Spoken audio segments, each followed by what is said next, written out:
Hello, everyone, and welcome back to the next episode of the Simply Street English podcast. My name's Jake, I'm your host, and welcome back again. Yes, if you're learning English, you're in the right place.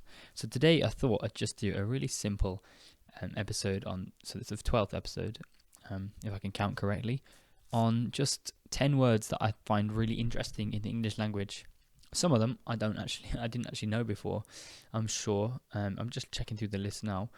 Some of them are kind of new, and might be a bonus one I'll chuck in, but most of them actually, when I look at it, I did know. What am I talking about?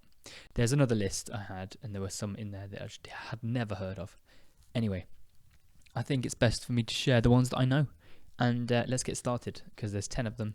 I'll try and be nice and quick. It's just a quick episode today. Number 1, fan-dabby-dozy. So apparently it comes from, so let's actually talk about the meaning first. Fan-dabby-dozy. It comes from the word fantastic. Obviously, instead of saying fantastic, someone's thought, I'll just say fan-dabby-dozy for some reason.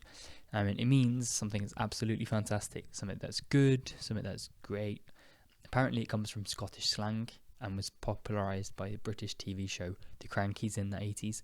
Don't know how true that is. That's just my source.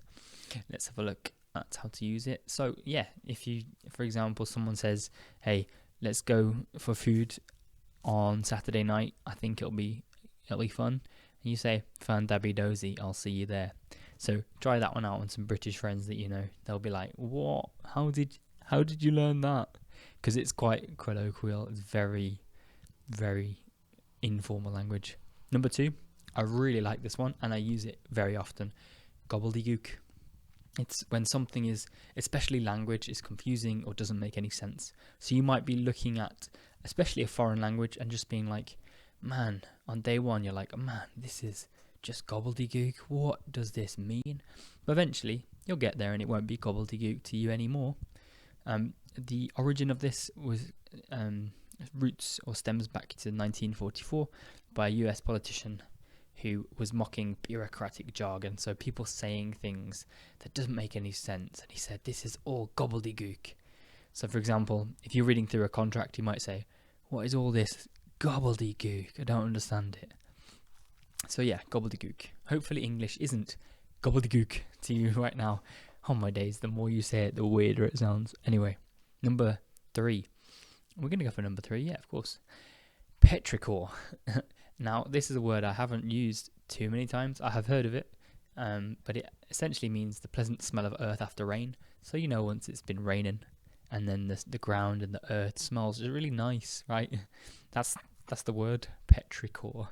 It comes from the Greek word petra, which means rock, and ichor, which apparently means the fluid in the veins of the gods in mythology. So it's like after a storm, the rocks smell like the fluid in the veins of the gods.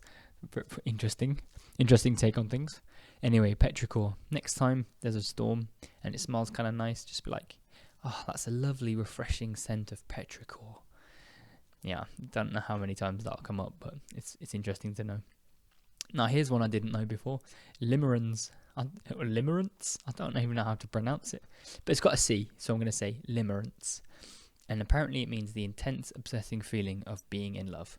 And it was coined by a psychologist called Dorothy Tennov in the 1970s. So the example here is, I wasn't sure if it was just true love or just limerence. Was just true love? I'll say that again. I wasn't sure if it was true love or just limerence, but I couldn't stop thinking about them.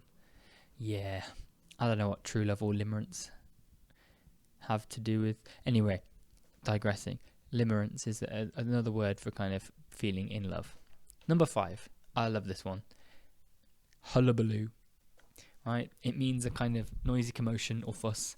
So, you know, if you're at the underground or the train station and you hear some, like, I don't know, there could be anything going on, a fight or something, or just people running around, it's like, whoa, what is all this hullabaloo? Let's have a look here.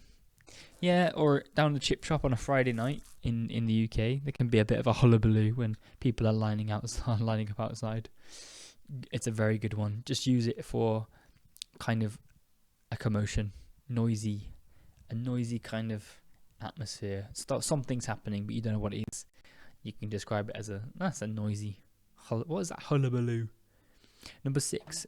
I'm going to go for this one. Serendipity. Yeah? Serendipity.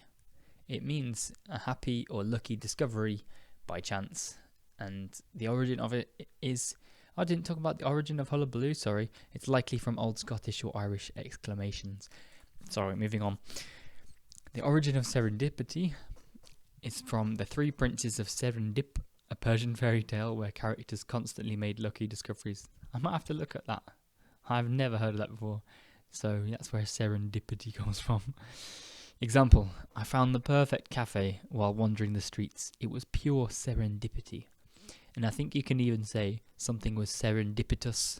You know, finding that cafe was serendipitous because it's like a happy or lucky discovery by chance. So maybe you have had serendipity. How would you describe that? When you found this podcast, maybe it was pure serendipity. Who knows? Anyway, number 7, flabbergasted. This is a brilliant word, and we do use it in English quite a lot. If you hear something and you're shocked or amazed, you'll say, I was flabbergasted when they threw me a surprise party. Apparently, its origins are from the 1700s, from kind of an old English dialect, but honestly, no idea really. But use this, I was flabbergasted when I found out my football team won. Something if you were shocked because you always lose, or I was flabbergasted when I won the lottery. That would be great. I would definitely be flabbergasted because I don't even play. Anyway, next one. So that was number 7. I'm going to go for number 8. Kerfuffle. This is a really good word. It's a bit like hullabaloo, perhaps. It's like there could be a kerfuffle while there's a hullabaloo going on. So like a fuss or a disagreement, or maybe even a small fight, like a little bit of pushing. A bit of argy-bargy, as you could say as well. A kerfuffle, you could call it argy-bargy, that's another one. Bit of pushing, bit of fuss or disagreement. From the Scottish kerfuffle, meaning a disordered situation. So, example, there was a little kerfuffle at the meeting, but we sorted things out quickly. Alright, that's number 8. Gonna go for number 9, quixotic. And again, I'm not sure if I'm saying it right because I've only heard this said a few times, or written even a few times. So it's if you're idealistic but impractical.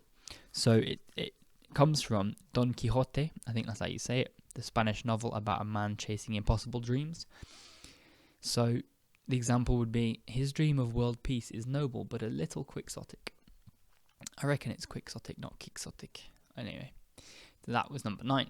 Moving on to the last one, and then perhaps even a bonus. I did give you argy-bargy as well, but that's a bonus. But I'll give you another bonus if I can find it. Number 10. This is brilliant, right? Defenestration. Have you heard of defenestration before? It's the act of throwing someone or something out of a window. It's literally one word for it in English.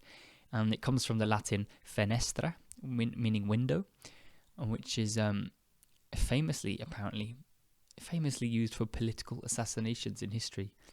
Example, he was so angry he nearly committed defenestration with his laptop.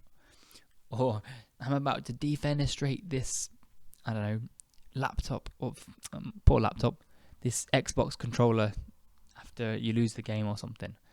To defenestrate. I'm pretty sure that like Fenster is window in German and Finestra, Italian, perhaps. Anyway, I might be making that up. So Latin, fenestra. Defenestrate is an English word to de-window someone or something. That is all 10, but I got one more for you. And this is one I've learned today. I'd never heard of this one before, but I think it's brilliant. There's a word for the day before yesterday. So not yesterday, the day before that in English, and it's let me see if I can say this right. Nudiustertian. That's it. From the Latin nudius tertius, the third day. So for example, I thought I saw you yesterday, but it was actually nudiustertian. I'm going to have to try and remember that one. Oh, it's going to be hard. The day before yesterday. Nudiustertian. Anyway, that's 10 plus 1 bonus. That makes 11 then. Interesting words in English that you can use. If I haven't counted properly, I'm really sorry. But thank you for sticking around. Remember, you can get the transcript from this episode on Patreon, patreon.com/Simply Street English Podcast. And we'll see each other in the next episode, or at least hear each other. Cool. Have a good weekend. Ciao.